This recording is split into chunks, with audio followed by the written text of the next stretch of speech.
कशी कामं करायची आमदारांनी? 18 कोटी रुपये मंजूर झाले मागच्या वर्षी 4 DP रस्त्यासाठी. एका DP रस्त्याचं काम सुरू नाही आणि मोठे मोठे वशिले लावून आलेले अधिकारी बसलेत आमच्या इथे. सगळे नाव घेतात आमच्या साहेबांचं, शिंदे साहेबांचं. काम ते घालत नाहीत, मलाही माहिती आहे साहेब, आपली फार जुनी दोस्ती आहे. पण अधिकारी तर नाव पुढे करतात ना, आणि जेव्हा काम होत नाही तेव्हा बदनाम कोण होतं? आता माझ्या मतदारसंघात जर काम केलं नाही तर माझ्या मनात शंका काय येते? आयला शिंदे साहेबांनी थांबवलेलं दिसते. ते थांबवत नाहीत, त्यांचा तो स्वभाव नाही, मला माहिती. पण अधिकाऱ्यांना लावाना, जरा चाप लावा. 18 कोटी रुपयाचा रस्ता, 4 रस्ते आहेत, गेले वर्षभर तसेच पडून आहेत. परवानगी मिळत नाही, पैसे येत नाहीत. मग मंजूर कशाला केले? टेंडर कशाला काढलं? वर्क ऑर्डर पर्यंत पोहोचवलं कशाला? आम्ही काय उत्तर द्यायची मतदारसंघामध्ये? 6 टाक्यांची कामं पूर्ण करणार म्हणून तुम्ही सांगता, एक टाकीचं काम पूर्ण करत नाही, एक टाकी सुरुवात करत नाही. काय समजायचं आम्ही याच्यावरती? आणि म्हणून ह्या अनुदान मागण्यांच्यावरती बोलत असताना मी आपल्याला स्पष्टपणाने सांगतो की शंभूराजे, आपण बसलेले आहात, आपण त्यांना सांगा की पाण्याची समस्या अतिशय गंभीर आहे. तुम्ही ओसी कशाला देता? हायकोर्टाला लिहून दिलंय तुम्ही, हायकोर्टला. हायकोर्टाने जेव्हा विचारलं, ड्युटीचं कोण नाही, ड्युटीचं कोण नाही, ड्युटीच्या लोकांना काय पडलेली नाही. हा मिनिस्टर आमचा आहे ना, बिंदास. कोण नाही आलो, सगळे ज्युनियर ऑफिसर्स येऊन बसतात, काही चिंता नाही. विधानसभेला काय किंमत राहिलेली नाही. तुमच्याकडे 240 आमदार आहेत, आपण 5 वर्ष चालवणार आहात सभागृह. चाला, कोण कोणाला विचारतं, अशी परिस्थिती आहे. अहो, वर लक्षवेधी चालू असली साहेब, वर लक्षवेधी चालू असली, तुम्ही मगाचपासून लक्षवेधी मला लक्षवेधीचं सांगताय साहेब. अनुदान मागण्यांपेक्षा मोठं काय असतं का? आपणही आज जवळजवळ 30 वर्ष आहात इथे. अनुदान मागण्यांपेक्षा लक्षवेधी महत्वाची? तसं असेल तर सांगा आम्हाला. हे अनुदान मागण्यांवरती जर सचिव येऊन बसणार ना, आम्ही ह्याच इथे, म्हणजे खरे ह्या गॅलरीवर बोलू नये, ह्या गॅलरीवर बोलण्याचा अधिकार आपल्याला पण नाही आहे. पण कोणीच बसलेलं दिसत नाही, कोणीच नाही. ठीक आहे, बरोबर. तेव्हा मला काही इथे तिथे जायचं नाही आहे. आपले 2 मूलभूत प्रश्न आहेत, एक पाण्याचा प्रश्न, एक EVKचा रस्ता, एक नाही, हे बरोबर, तुम्ही लिहून घेताय ते 18 कोटी रुपयाचा रस्ते, 4 रस्ते.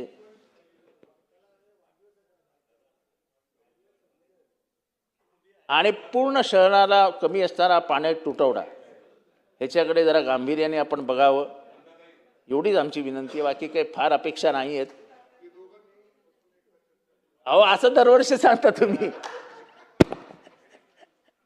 की तुम्ही दोघं मित्र बसा आणि सोडवा. मित्राला काय वेळ नाही, त्याच्यामुळे काय आमचं भलं होत नाही. तेव्हा आपण ह्यापर्यंत खरंच गांभीर्याने घ्या. पाण्याचं खूप मोठी समस्या उभी राहील.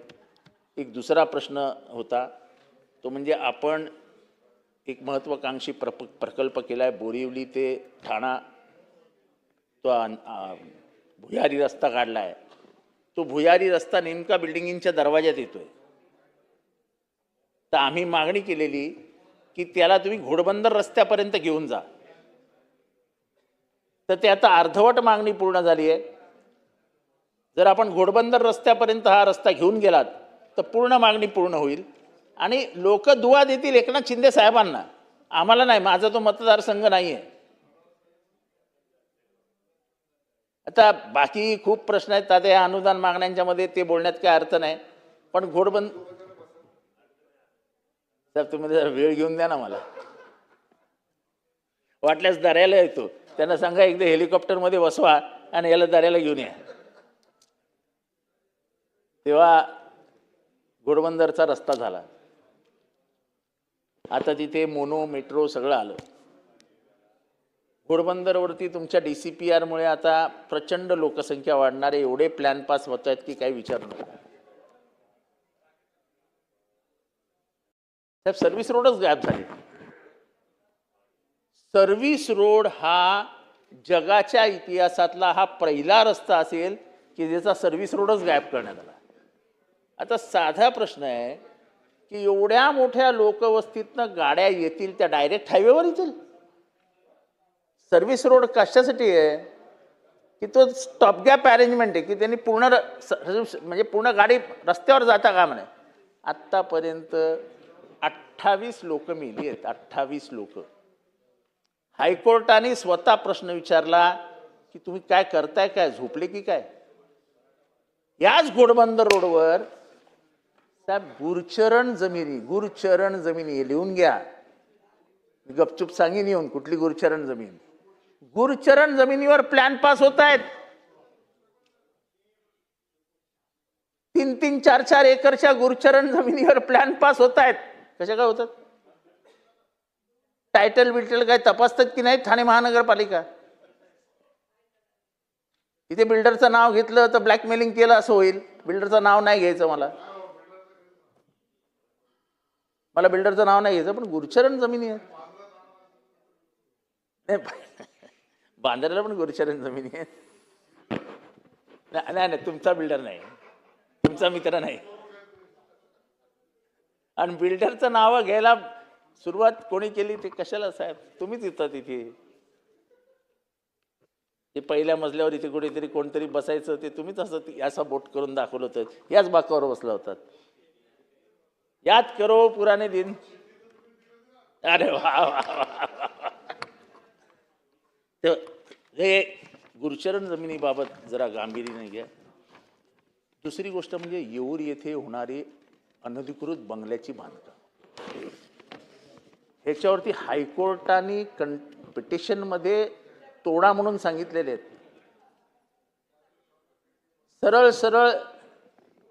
सरळ आदिवासी जमिनी वनजमिनीवरती अनधिकृत बांधकामं केली जातात. काही बंगल्याचे प्लॅनिंग पास केले जातात. 1 एकरला 1100 स्क्वेअर फीट बंगला पास करत असताना अर्ध्या एकरला परमिशन मिळते कशी.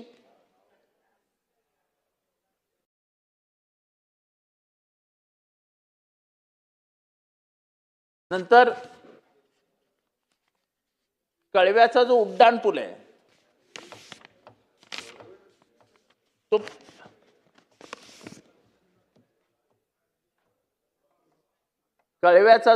पूल आहे तो पटणीला उतरवा असं 2017 साली 18 साली मी मागणी केली होती.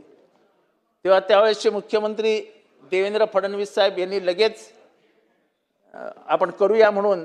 सागर तेव्हा मंत्री होते. सागरजी, होय सागरजी, सागर साहेब तेव्हा मंत्री होते. ते दौऱ्यावर आले होते आणि त्यांनी तो मंजूर पण केला होता. बरोबर आहे ना उड्डाण पूल. पण त्यांनी मंजूर केला. 2 मिनिट. त्यांनी मंजूर केला आणि तो तसा आहे तसाच राहिला. तो पुढे काही सरकला नाही. त्यांना म्हणजे खरंच त्यांनी तिसऱ्या दिवशी दौरा लावला आणि तिसऱ्या दिवशी जवळजवळ 2 तास ते फिरत होते. ते जर केलं तर श्रीकांत शिंदे म्हणजे राजपुत्राच्या मतदारसंघातलं आहे.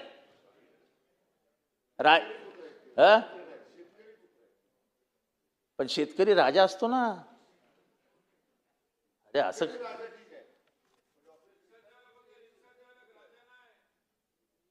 शिवाजी महाराज शेतकरी नव्हते.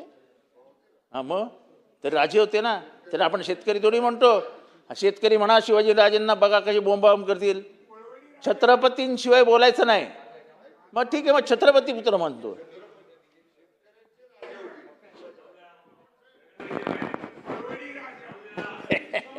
बरं ते जाऊ द्या.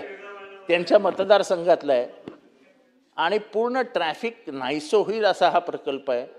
आता एवढा करोडो रुपये तुम्ही म्हणजे हा रस्ता 90,000 कोटी, तो रस्ता 76,000 कोटी, हा रस्ता 74,000 कोटी, कोटीच्या कोटी उड्डाणं आहेत. पैसे कुठनं येणार आहेत माहीत नाही, अल्लाह जाने, खुदा जाने, भगवान जाने पैसे कुठनं येणार आहेत, पण घोषणा होत आहेत. तशी ही घोषणा झाली तर आम्हालाही बरं बरं वाटेल. घोडबंदर आणि आणि घोडबंदर नाही, हे कळवा आहे. हा, कळवा कळवा उड्डाणपूल पटणीला लँडिंग करायचं, ते लिहून घ्या, पटणीला लँडिंग.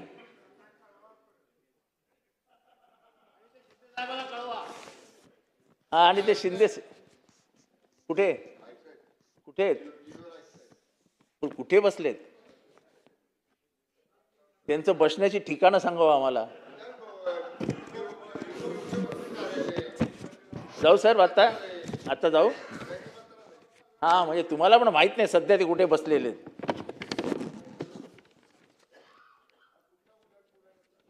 हा कळव्याचा उड्डाणपूल आहे,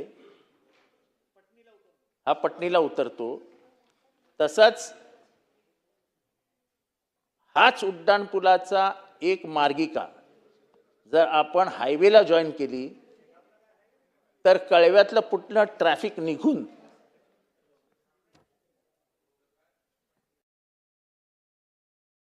नवीन रस्ता तयार होईल आणि त्याच्यामुळे कळव्याचं ट्रॅफिक नाहीच होईल. कारण का आता ठाण्याला सर्वात मोठी समस्या जी भेडसावते ती आहे ट्रॅफिकची, आणि त्याच्यावरती हे मार्ग काढावे लागतील.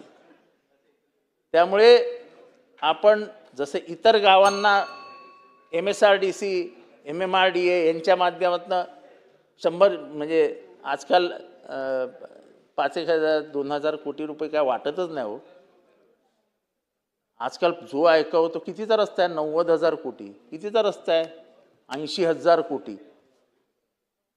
आमचं काय हो, आमच्या छोट्या मागण्या आहेत. एक उड्डाणपूल, एक मार्गिका, अशा छोट्या छोट्या मागण्या आहेत.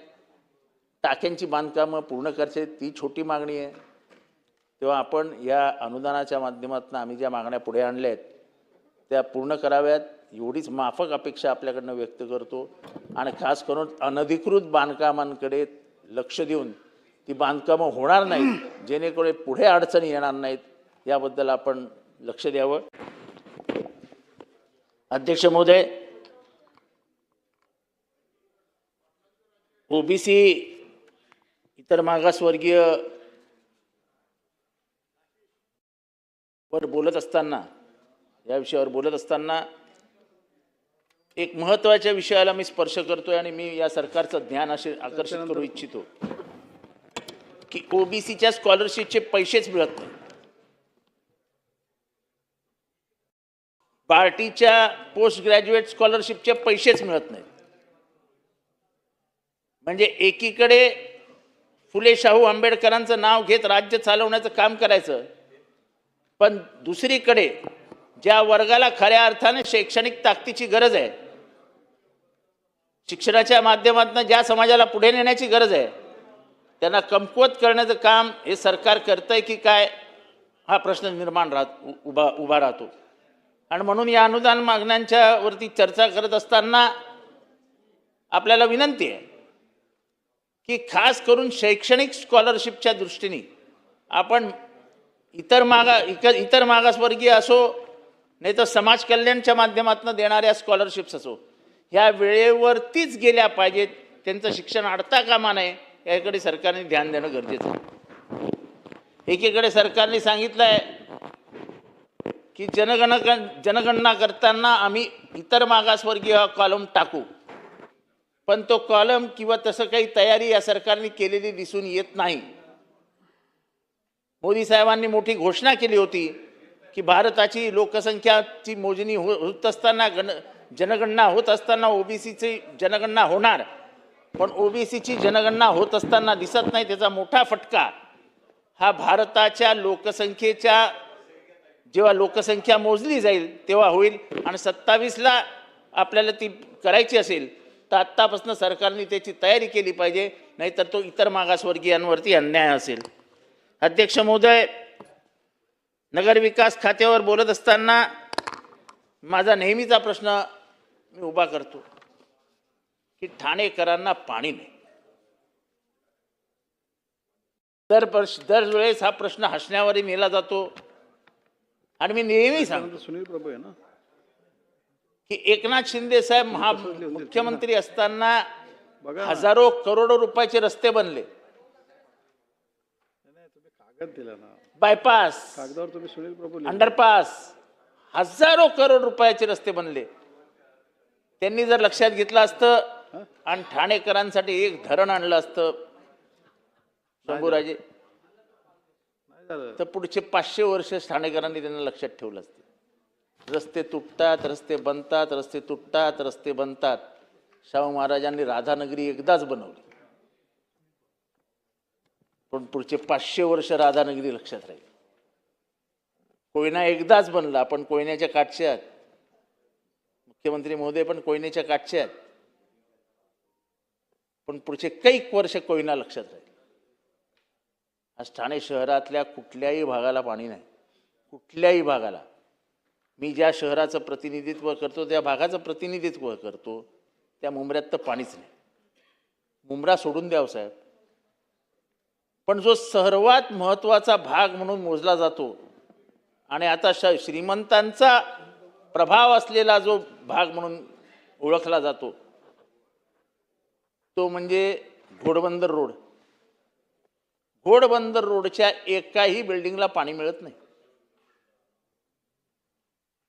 नवीन डीसीपीआर करत FSIची लूट झाली. नागरिक संख्या वाढणार, पाणी कुठून आणणार? अध्यक्ष महोदय, माझ्या इथे अशोक चव्हाण साहेब मुख्यमंत्री असताना 200 कोटी रुपये योजनेची एक योजना पास झाली. त्याच्या टाक्या बांधू बांधू बांधू बांधू असं दरवेळेस अधिवेशनामध्ये, मागच्या वेळेस मंत्री महोदय सामंत साहेब होते, त्यांनी आश्वासन दिलं होतं एका टाकीचं म्हणजे मातीही उकरली. अध्यक्ष महोदय, डीपी रस्ते करणं, त्याच्यावरची अतिक्रमणं हलवणं ही महापालिकेची प्राथमिक जबाबदारी आहे. सांगून सांगून कंटाळलो, पण आमच्या महानगरपालिकेच्या अधिकाऱ्यांना वेळच नाही अतिक्रमण हलवायचं. आणि मग अचानक एक दिवशी हायकोर्टाचा निर्णय येतो बिल्डिंगी पाडा, आणि मग असे वेगाने कामाला लागतात, जी दिसेल ती बिल्डिंग पाड, जी दिसेल ती बिल्डिंग पाड. अरे पण ती बिल्डिंग पाडत असताना ती बिल्डिंग उभी कशी राहिली याच्याकडे बघा. तुमचा जर कायदा आहे की अनधिकृत इमारत होत असताना जर ती लक्षात आणून दिली तर तिथला इन्स्पेक्टर आणि वॉर्ड ऑफिसर सस्पेंड झाला पाहिजे, बरोबर आहे लांडे साहेब? नियम आहे ना? मग आतापर्यंत किती झाले? गरीबाला काय कळत नाही, अशिक्षित असतो, जाऊन अनधिकृत इमारतीमध्ये घर येतो आणि मग एक दिवशी सकाळी नोटीस येते बिल्डिंग खाली करा, दुसऱ्या दिवशी आम्ही तोडणार आहोत. गरिबांनी काय करायचं? गरिबाची कुठलीच. आजपर्यंत सरकार कोणाचंही असो, कुठल्या अधिकाऱ्यावर कारवाई झाली? एकाही अधिकाऱ्यावर कारवाई झाली नाही. हायकोर्टाचे निर्णय आले, हायकोर्टाच्या निर्णयानुसार कारवाई झाली, कारवाई थंडावली, कामकाज परत सुरू, परत अनधिकृत बिल्डिंगींना बांधकामांना परवानगी देणं सुरू, माल मसाला इकडून तिकडे हलवायला सुरू. अधिकाऱ्यांचा रेट फक्त 22% वाढतो. नाही नाही नाही, सरकार टाईट आहे, हायकोर्टवरनं बघताय. मग 100 रुपये घेत होतो तर 200 रुपये स्लॅब हा रेट होतो, बाकी काही होत नाही. पण ह्या बिल्डिंगी पडतात. आता परवा माझ्या मतदारसंघामध्ये दुसऱ्या फ्लोअरचा स्लॅब मधनं कोसळला, बेडसकट माणूस खाली रात्री. कारण का एवढ्या घाईघाईत हे सगळं बांधलं जातं अनधिकृत की त्याला काही म्हणजे काही लिमिटच नाही आहे. आणि त्याच्यामुळे पाणी नाही, त्याच्यामुळे सिवरेज नाही, त्याच्यामुळे पार्किंग नाही. आणि ठाणेसारख्या शहरात जिथे आमचे मुख्यमंत्री होते, आणि म्हणून माझी विनंती आहे की जरा या गोष्टीकडे लक्ष द्या, पाण्याकडे तर लक्ष द्याच द्या. साधा रस्ता सांगतो, EVK नावाचा आमचा एक रस्ता आहे, याची नोंद घ्या आपण आणि त्याचं माहिती मागवा. EVK हा रस्ता करण्यासाठी मी 1 वर्ष मागे, 1 वर्ष मोकळं मैदान आहे, त्या मोकळ्या मैदानावरती 4 अनधिकृत हॉल आहेत, तरी मालक तो रस्ता होऊ देत नाही. मी आयुक्तांना जाऊन सांगितलं, केळकर साहेब, मालकाला बोलवा, त्याला सांगा तुझे 4 हॉल हे तुझे पोट भरण्याचं साधन आहे. उद्या आम्ही घुसलो आणि ते 4ही हॉल जमीनदोस्त केले तर काही राहणार नाही. रस्ता दे आम्हाला, आमचं काम करू दे, तू तुझं काम कर. झालं, केलं. 4 अधिकाऱ्यांची बैठक झाली.